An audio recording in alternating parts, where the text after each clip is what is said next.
우리가 분별해야 될 옳지 않은 예배가 있는데, 첫 번째는 예배를 가장하여서 자기 만족, 자기 숭배적 예배를 드리는 것입니다.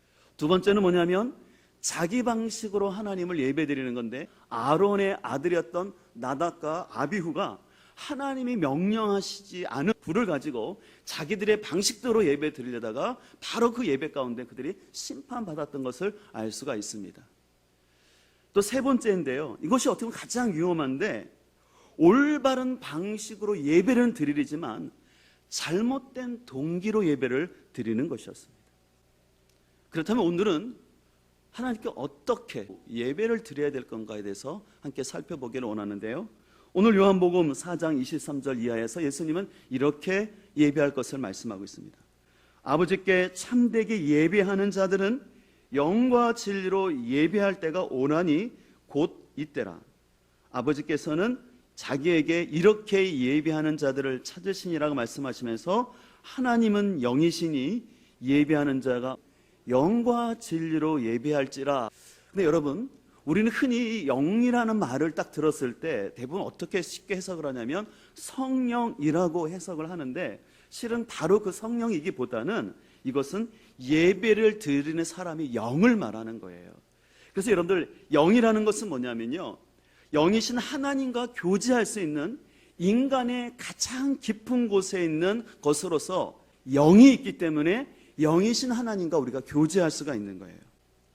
그리고 여기서 말하는 진리라는 것은 우리는 흔히 어떤 성실함이나 지극정성으로 예배하는 것으로 해석하기도 하는데, 실은 이것은 예수님 안에서 계시된 진리를 말하는 거예요.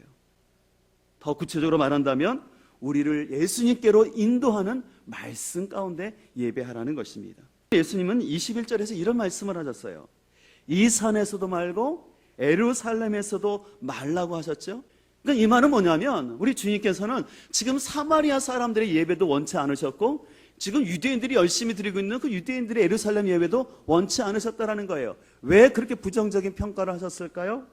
당시 사마리아 사람들의 예배는요, 그들은 신비적이고 어떤 열광주의적인 예배를 드렸던 것 같아요. 다시 말해서 그 사마리아 사람들의 예배 가운데는 진리의 말씀이 없는 감성에 치우친 예배라고 말할 수 있어요.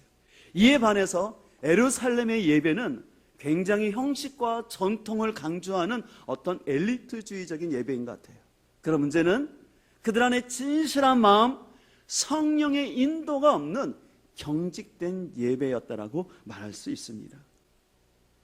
오늘날도 우리가 잘 분별하지 않으면요, 자꾸 우리는 감성에 치우친 예배나 아니면 전통에 경직된 예배를 드릴 수 있습니다. 그래서 어거스틴은요, 그의 책 고백론에서 이런 얘기를 했어요. 내가 혹시 찬송의 가사의 뜻보다는 찬송 부르는 노래소리 자체에 의하여 감명을 더 받을 때는 슬퍼해야 할 죄를 짓고 있는 것입니다. 각 교회의 특성이나 또 성도들의 수준에 따라서 얼마든지 바뀔 수도 있고 수정할 수가 있습니다. 중요한 것은 예배의 형식에 매이는 것이 아니라 그 의미를 알고 그 순서 가운데 잘 반응을 하는 것입니다. 여러분들, 이스라엘 예배의 실패는 어디 있었습니까? 찬양도 있었고 말씀도 있었고 성전도 있었는데 왜 하나님이 F 점수를 주셨나요? 마음이 없는 예배. 그러나 마음이 중요하다고 해서 또 준비된 것 질서가 없는 예배는 방종이 될 수 있다는 사실을 또 우리는 알아야 합니다. 그래서 여러분들, 올바른 형식 가운데서 참된 자유와 안정감이 있는 거예요. 23절 이하에 보면은 아버지께서는 영과 진리로 예배하는 자를 찾는다라고 말씀하고 있습니다. 여기서 예배라는 것은 뭐냐면 절하다, 꿇어 엎드리라는 거예요. 하나님 앞에서 전 인격이 순종하고 겸손으로 나간다는 것이에요. 우리가 영적인 욕심과 영적인 갈망을 구분해야 돼요. 그래서 제가 소망하는 것은 우리 교회가 영적인 욕심이 아니라 영적인 갈망이 있는 공동체가 되기를 소망합니다. 그래서 교회의 사이즈나 음악을 떠나서 갈급한 마음을 가지고 하나님을 찾는 그 사람, 이런 갈급한 마음을 가지고 주님만을 예배하는 하나님의 찾으시는 귀한 예배자 될 수 있기를 간절히 소망합니다.